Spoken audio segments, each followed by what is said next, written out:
Hi everybody, thank you for joining us, the first annual Another Independent International Film Festival. Tonight we are going to be having our first ever panel discussion where we are exploring the idea of story. We have 3 Wisconsin-based actors, directors, and producers with us tonight, and they will be discussing their take on various questions. I'm going to give them a few moments to introduce themselves and tell you a little bit about themselves. So let's get started. I'm going to turn it over. Bill, if you'd like to get us started. Well, I'm glad to see such a nice crowd and full studio here with people. And if it's about story development and character-driven screenplays, I guess everybody has their way of doing things. And in my case, long before attempting to write a screenplay or a novel or whatever, I always take a look at the marketplace first. And after I know if the market is there for something that I think of writing, then I look at my surroundings and look at all the locations that are available to me, because that's when the budgetary consciousness comes in. And because you can't just, I don't think writing is something that one can be taught, really. It's something that's either within you, you have the talent to do that. It's not something that can be dictated to you, or you cannot, just like you cannot teach somebody how to think. That's something that's an innate talent that we all have, and once we understand why we have to use it and are able to use that talent, then we have to look at other things before starting to write. Otherwise, it, as much too often today, it doesn't go anywhere. For instance, especially in low-budget productions, and you have limited budgets and limited resources for financing, I have always looked at the market first, the trends, where is it going to be sold if I finish it or even if I make it. And then the second thing is, of course, the locations, what I have available to me for the picture, and then I sit down and concoct the storyline and characters, be that no matter what genre it is in. And then also comes a decision of genre. You know, where do you go with that? I think maybe we can get into a discussion of how everybody does it, maybe different, or has a different approach to it, by having Heather and my compatriots here say a few words, and maybe we can get into a hot discussion on this subject matter. Megan, go ahead. Hi, I'm Megan. I'm an actor. I live here in Eau Claire, but I travel to the cities and Chicago quite often for work. I've always been a lover of film. I actually studied film in college, and then later decided I wanted to be in front of the camera, but it was an invaluable education as far as being an actor, because you know exactly what the people around you need and how to help them, how they can help you. And moving on. We'll get into more later. Hi, my name is Nathan Deming. I'm originally from Tomah, Wisconsin. I have a film in the festival called Dog Days. That's my graduation film for the London Film School. So I grew up in Tomah, went to college in St. Louis and studied English. Always wanted to do film, and then decided I wanted to study it for graduate school, so I went over to London. And then was able to luckily come back home to Wisconsin to make this film, and so now I'm here with it. So, yeah. What does story mean to you? If you're talking about the technicalities of a story can be anything that comes to your mind and that you think might be of interest to others other than yourself. So, does that feel right, or does that sound right? I can just talk about, I guess, films that I like, and I guess what I would hope I'd try to do. I like films that feel incomplete and feel like they suggest many stories, more than just one story, I guess, that you can't just sum up in, it's about one character who does this thing or multiple characters, but rather that you kind of get dropped in the middle of a story and multiple stories and kind of you have to piece together what's going on. And that's just the stories I tend to like, and the directors I tend to like do things like that. So the interconnectivity and sort of leaving it open to interpretation for the viewer. Yeah, I really like when you feel like when a movie ends and it feels like it didn't really end, and it talked about more than just maybe what its thesis was, and it explored lots of different narratives, because I think we're all kind of scared of saying something really pretentious, but I feel like we're all constantly walking and wading through many different stories, and I like films that suggest more than just the world that they can set up to. I think everybody has a story, and that means everybody, not just writers or every person. I have met more people since I've been in this business that have a great story and they want to unload it on me or on other people in the film business, because everybody probably does have a story. I think the answer to the question of story is more story development, probably, and the creation of the characters and where it's going.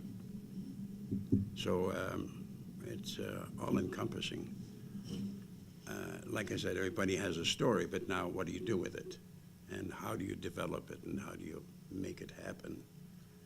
That you can, the objective being that you want to have an audience that stays with that for 90 minutes or so and is totally satisfied and hopefully elated at the end of it and loves it.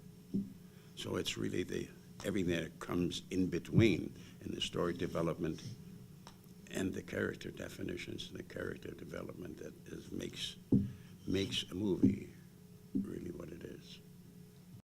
Megan, as the resident actor, when you receive a script, what do you look for in the story that helps you decide that you want to be a part of that? There's a lot of things. Obviously, the writing is really important. I've gotten some doozies that, and you want, as an actor, you want a character you can really dive into, and those are the kind of scripts I like. I like exploring different emotions. I like a journey, and that's what I would say about story is I think a film should take you on a journey, and whether it's with the character or you as the viewer are on a journey. I mean, there's lots of different ways to do it. But yeah, as an actor, I want to delve into a really great emotional story. Do either of you feel that it's difficult to create that for your actors? Well, I can talk about my experiences with this film. This movie is set on a farm, and it's about two teenage brothers growing up. And I kind of looked around everywhere I could in Wisconsin to find the actors, and found kids who thought they could act. They were actors, and sent me their reels and audition tapes and things like that. But ultimately, I ended up finding these kids who were my neighbors, who had never acted before. So it's kind of a different process, I guess, and it was really interesting, I guess, because they started to kind of come up with the story too, because their personalities ended up being very similar to the characters I had written. So instead of, this is a unique case, I guess, but instead of trying to direct them, I tried, and the rest of the film crew too, tried to just create environments where they could be themselves, because I think if they were too aware of the camera, they'd start to ham it up or think that they needed to do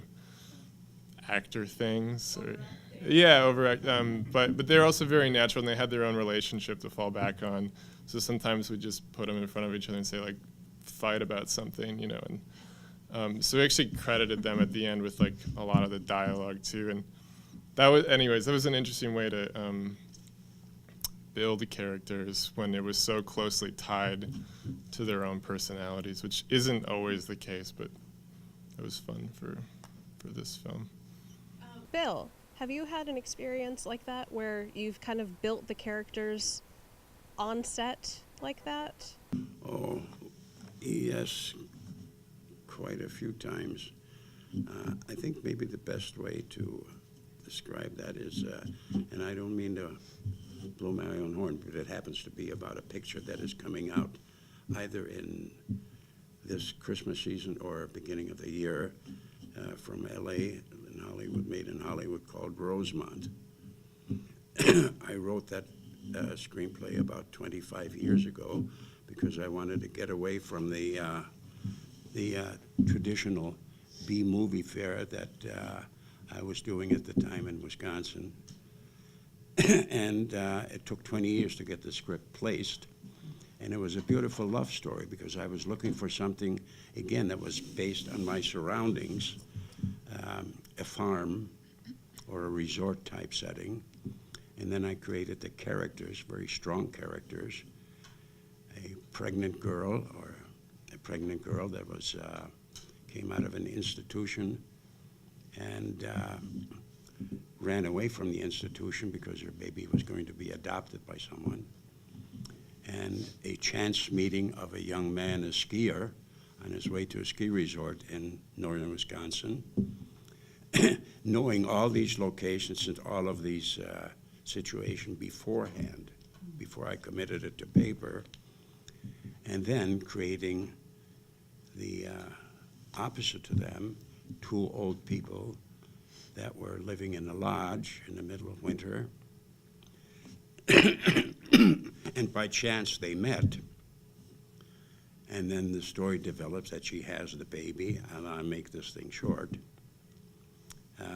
And there was a subplot, of course, that somebody from the institution from which she had escaped was chasing her. They wanted her back because of financial considerations.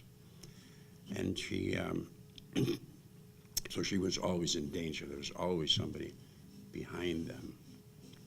Anyway, the story is how the relationship developed between the old people and the young people until Christmas came around and a child was born, and then there were a few twists after that where it turns out between these two strange couples, the old couple and the young couple, that something happens, the miracle happens, that it turns out to be that the young lady turns out to be the grandchild of the old lady in the lodge that was lost some 18 years ago.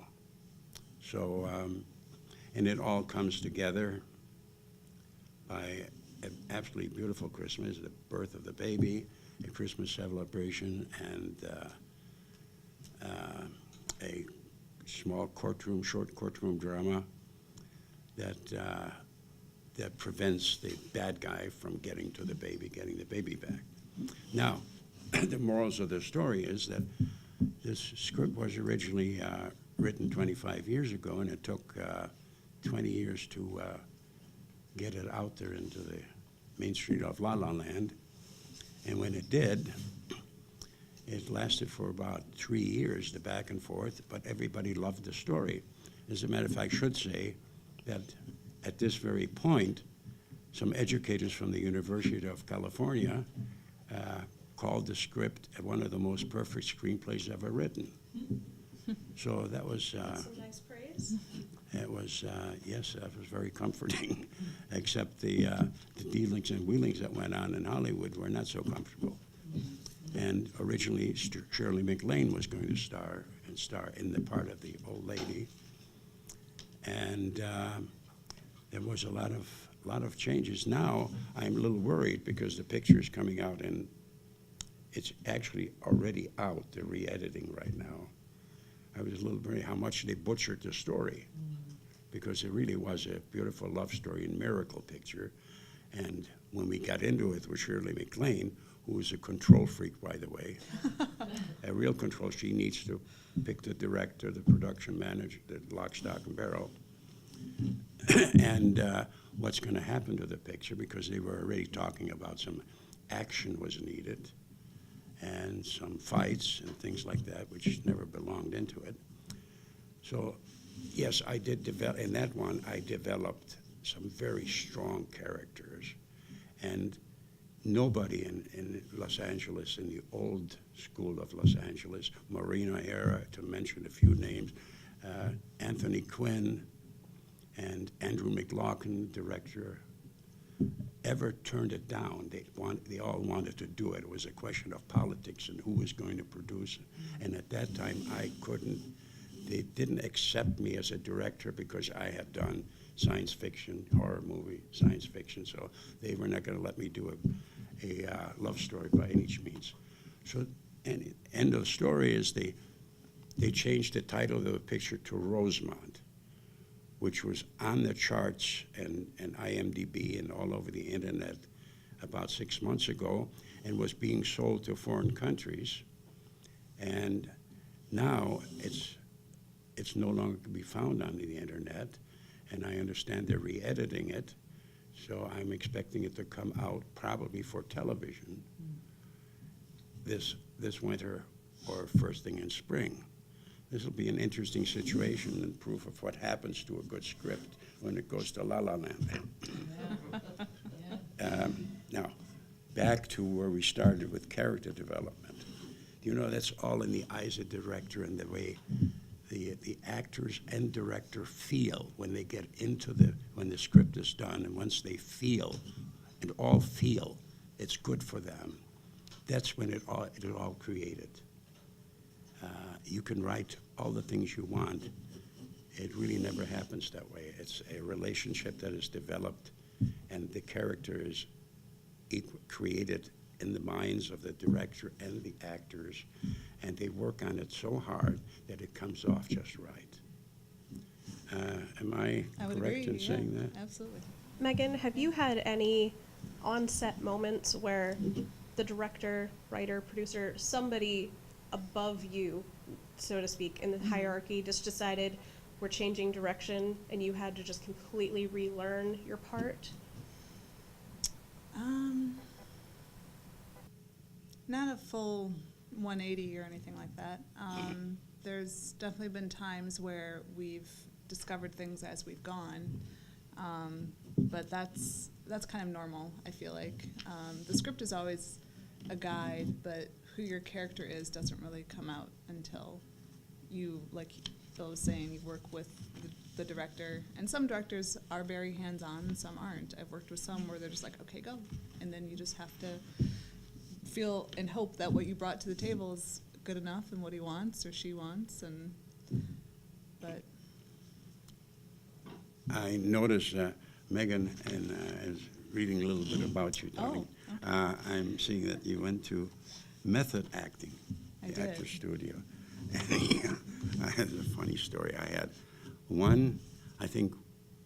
two individuals in 12 pictures where there was two actors that were method actors, so to say. And I said, God help me. I don't want to go through this again. We get a bad rap. Yes.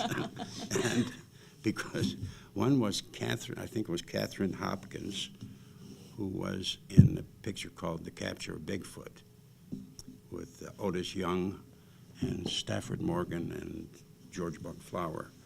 And she always had to take about 5 minutes or 10 minutes out to get ready. And here we sat, waited, and it's about 15 below zero, and the cameras are freezing up. And where is Catherine? Well, she was in the cabin. She's getting ready. I said, what do you mean she's getting ready? And I can't swear on this program. I said, get her out here now. I need it. I need actors on set. Right. So that's the kind of stuff that I ran across. And it happened a couple of times. I'm sure. I just did a film that I was really hoping the director would submit to this festival, but he did not, unfortunately. But I was working with a girl. It was just a 3-person cast, and she was just studying the Meisner method, and she would disappear for half an hour. And she's a wonderful actor, and I had a really, really demanding part, and hers was, it was a smaller role, but it was still demanding. But she would disappear for half an hour to get prepared. But that's just how she worked. I kind of feel like people do it differently, but you have to respect the crew, you have to respect the timeline. So for me, it was just easier just to stay on set and stay in the moment, in the character, and just keep going and going. But some people I guess can't do that. They need that moment away to. Now, explain. Maybe you can explain that to me. What do you have to? What do you? I mean, I can. Yeah. I think I can. I understand. It's just it. an emotional mindset that Of maybe course. they need to find. They need to just. I'm camera shy, by the way, and I Are gotta you? psych myself up to. I either have to have a glass of beer, or that would do it for me. Mm-hmm. But otherwise, I'd be in deep trouble. Sure. Yeah.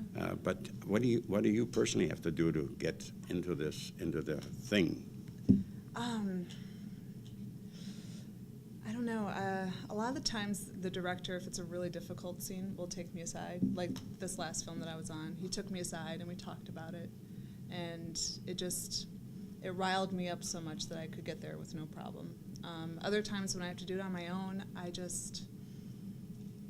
don't know. I feel like my training was good enough that if I have to get into that moment, I can find it. And I think I was lucky in that I had really good training at the Chicago Actors Studio. So if you worked with me, and you You knew needed me now on what I set, think, what would you yeah. do with me? Oh, I would love working with you. I can tell already. You would not say, I would Bill, not, I'm sorry, yeah, but I need got a to go in a moment. closet for Right, half an hour. yeah, no. Okay. No, You're need cool me, I'll then. be there. You're cool. There are 3 elements that classically people refer to as making or breaking a film. Those are acting, which you guys have touched on a bit already, sound, which we just got done discussing somewhat, and lighting. From a psychological point of view, the sound in a film, if you have a very dramatic scene and you throw circus music on top of it, it tends to create a very different feeling for your audience. Your lighting can also do the same thing. And there's been a lot of talk lately about the blue-orange tone that's used in film. How do you feel lighting makes a difference to your story? I think that makes all the difference in the world. I'm a proponent for source lighting in almost everything. And source lighting to make as much natural, true to life as possible, rather than studio lighting and artificial lighting. And you can simulate, of course, natural lighting or source lighting with artificial light and gimmicks. But actually, it has to look like it's natural. You're walking into a living room that has 3-4 lamps, etc., and that in reality they won't do the trick for the actors or their facial expressions or whatever, so you have to enhance that, but it still has to look like source lighting, the true lighting that would be in that room. It makes all the difference in the world because it does set the mood, and can't do without it. And cinematography, of course, has a lot to do with that. Nathan, your film was set on a farm. What were some of your unique challenges with lighting in that case? Because I remember seeing that there was some in-barn shots as well. So from being inside and outside, were there some issues there? Yeah, I guess I can talk about the cinematography in general, because we also, besides the lighting, we tried to do something a little funky with, we shot in a different format, which is like 4:3, which is like our old televisions used to be. And there's been a few movies that have taken that up in recent years, and it's like a different format, and it's kind of fun. So that was kind of one of the biggest challenges, I guess, was I don't know. We were just using something we had never, ever used before. Well, we'd only been working in film for a few years anyways by that point. But when you have a square, it's a completely different thing for composing shots. And it made a lot of things possible. Like there's that shot in the barn you mentioned that because of the format we shot in, it actually allowed us to capture like the floor and the ceiling of the barn all in just one wide lens. You know, if it was 235 or something like that, it would have punched in and we wouldn't have seen all of it. And I don't know if that's really, I think that's kind of answering the question. But yeah, we just tried to, the movies I like too, again, like you were saying, I think more natural lighting. I'm not so into like noir films. And so yeah, we just tried to find spaces with beautiful natural light, like the barn, where we just found a moment where the sun was shining through the little cracks, you know, and we filmed then. And then it was cloudy a lot, and the whole movie's supposed to be a really sunny day, so we tried to, that was actually one of our biggest challenges, was we just stopped filming if it was cloudy out, because we would have lost the kind of the biggest feeling. So in watching a film, particularly if it's one that you may have worked on, when you're looking at it, do you ever look at it after you've shot it and you can't go back and you're just looking at that lighting, feeling that it's not evoking the right sense of your story at that point? That's the problem. Especially that was the problem when you're shooting film, and it was too expensive to sometimes go back and do some, correct it. God, yes, happens all the time. I could say, I think, so when I went to school, I feel like, well, we started on film and we ended on digital, so I feel like I was right at this crux of like this changing method. So, I mean, we did our first few projects on these giant, 35 millimeter cameras, and it was it required a lot of discipline. And then we switched to digital, and right away you have I know that the film cameras also had monitors, but we had like these pretty monitors then that could show us exactly what we were seeing and what you will see on the finished screen, like without the grade, but an idea of it. And you could play back immediately what you did right away. So I think it was a different workflow. So if we did, at least for this project, and the projects I've done since then, I think digital allows us maybe to be lazy in some ways, because we know we can experiment with it a bit, but I think that's an interesting difference to the kind of old process. I love the look of film, and I kind of miss it. When I was in school, it's a few years ago now, we started out with film as well, but we did not have monitors. We had very, very old cameras and black and white film, and so we had to learn how to play with light, and that was really fun. And it's such a long time ago, I wish I could remember specifics, but it was a fun experience to see how much lighting does affect a story. And the only thing I could think of a film I did recently was a horror film I did last year for the 48-hour film project in Minneapolis. And going back and watching it, of course, when you're in it, you don't see what they're seeing. They don't let you look at the footage. You just have to wait and hope it turns out okay.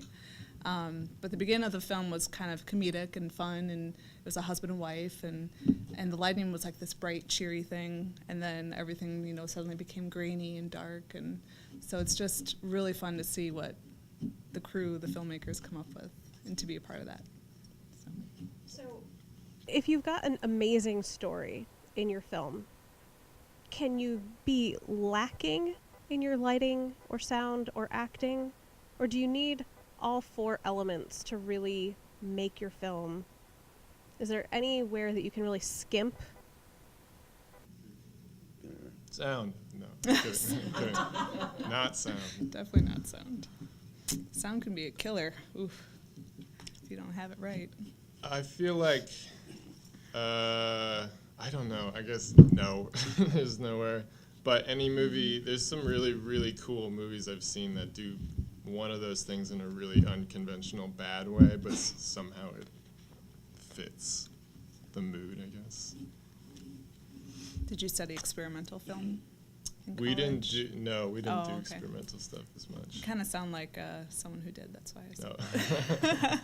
because that's what I studied in college, and that was not my favorite. I'm a narrative person. I love stories, and the type of film that we had to watch was things like you mentioned, not having all elements. There was one film we watched, and it was all sound, and it was literally a blue screen, and it was 2 hours, and this was in one of my classes, and we just sat there and watched this blue screen. But it was about the experience of sound and how it can fill a theater and the images that come to your own mind as opposed to being forced to see things. So it can be used, I suppose, if that's what you're trying to do. It just depends the mood you're going for, the goal you have in mind. Now, the opposite question. You've got your lighting, your acting, and your sound, but the story's lacking. Can those three make up for that? You know, all those elements are an integral part of a good picture. And if you have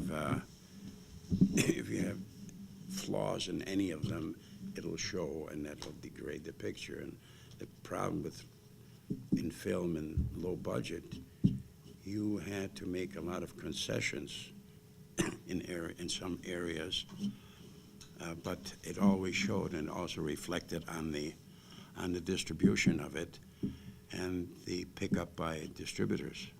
So, no, there's no, it's easy to make excuses afterwards, but you can't make them. There is no room for excuses. So it all really has to work hand in hand and work hopefully perfect, although there's no such thing as perfect. Oh, when I write a story, I see it all in my mind being created, and I put it on paper, and as I never know where I'm going sometimes, where the ending is going to be and how it's going to come about. I just create it one step at a time. Filmically thinking, that's another subject matter. Filmic thinking, it's very seldom used, but if you think in terms of filmic thinking or think film, then you should have once I write the script, I never have to read it again. I pretty much is in my head, and if it went before the cameras, I would pretty much refer to my memory rather than the screenplay or the script girl telling me what's next, etc. I pretty much have everything in my head. It unrolls. It enrolls in my head as I write it. I write the story with a film in mind of how it's going to look when I'm done with it. Once done, it's everything kind of unspools after that. Then I begin, if anything, then I worry about the details and discuss the details, and already have the actors, typecasting, if you want to call it, the type of people in mind that I would like to see for the story and the script and the characters, and go from there. And then it becomes a production issue and a direction issue.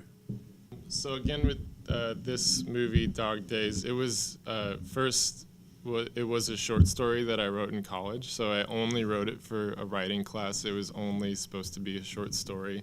So I had, I guess, that one unique experience of coming up with the story where it was just, it was just fiction. And then it was already kind of a very visual story, but it was also about these kind of like this psychological experience of the main teenager. And so I had to try to figure out how to turn that into visual terms. And it was definitely a molding process that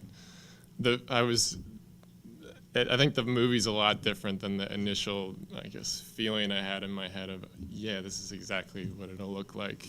And that's because I just had to figure all these things out, and like you said, one step at a time.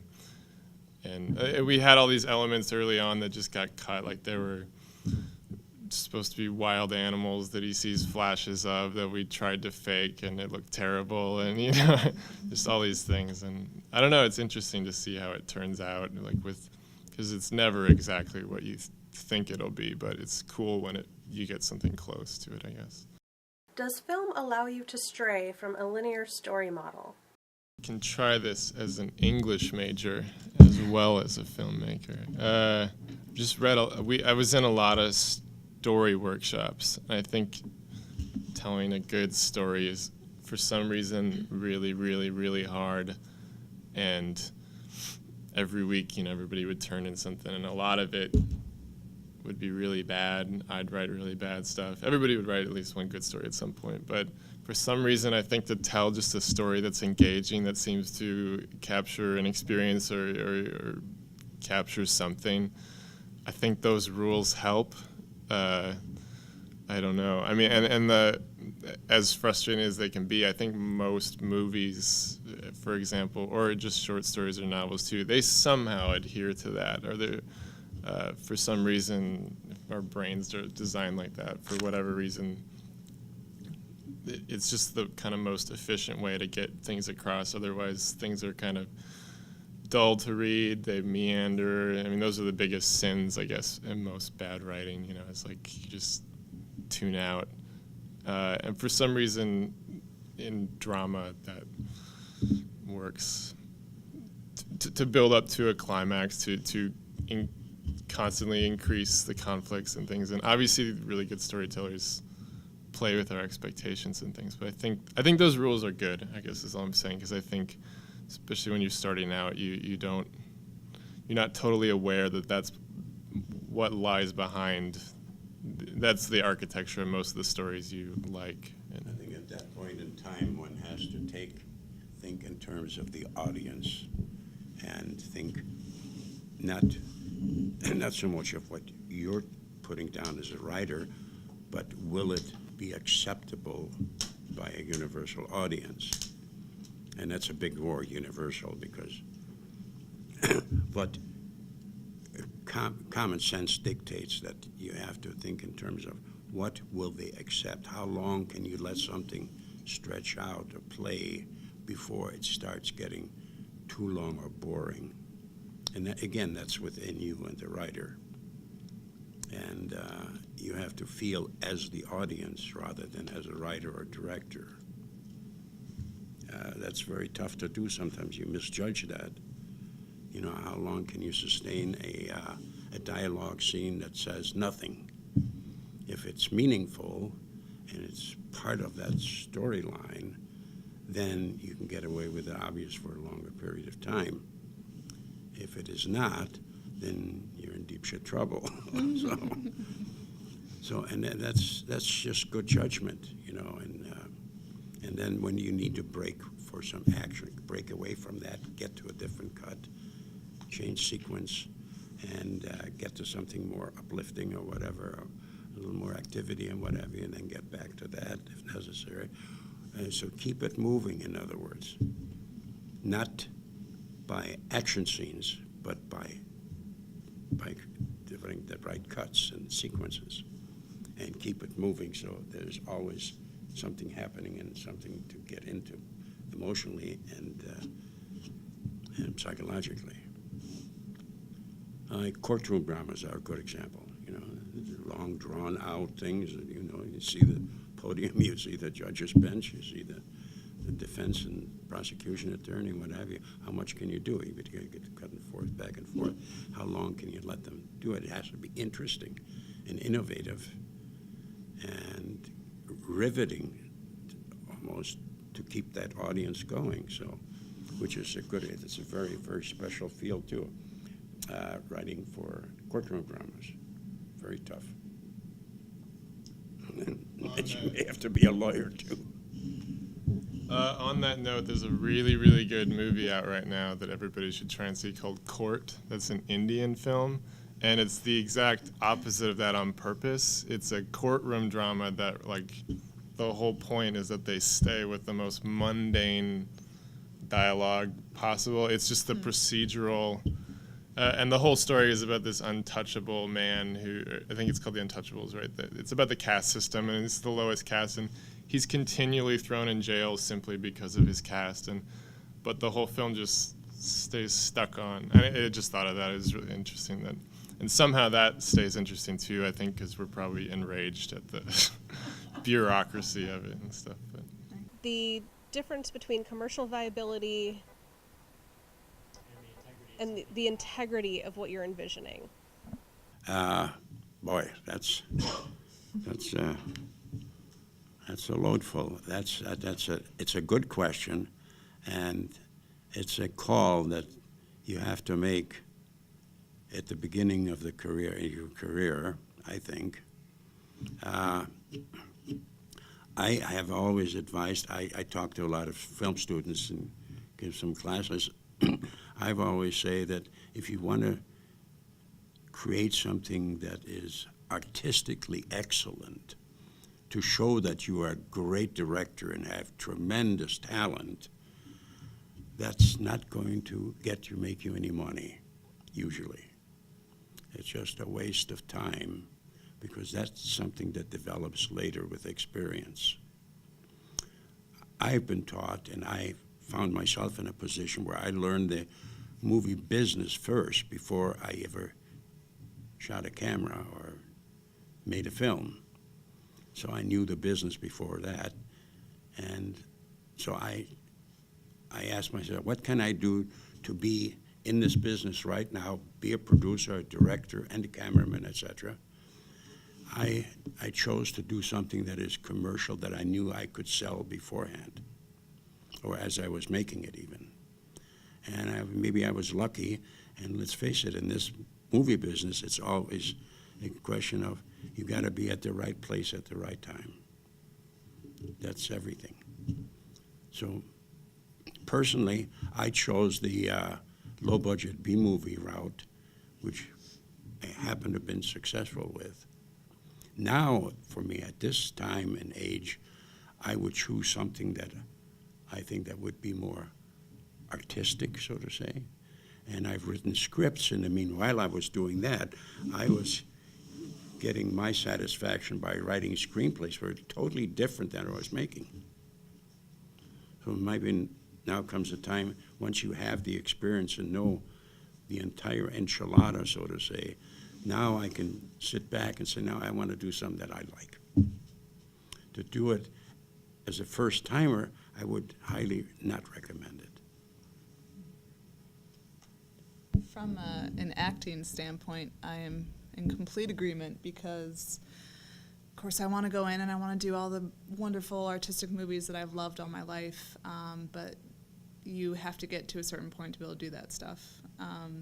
So that's why I do commercial work and industrial videos, because something's got to pay the bills. And it was really tough for me to make the move towards commercial stuff. I did not want to do it, but it's, you get in front of people who might be able to help you or want to collaborate with you, because everyone's just trying to make some money, and then maybe you all can come together and work on something wonderful.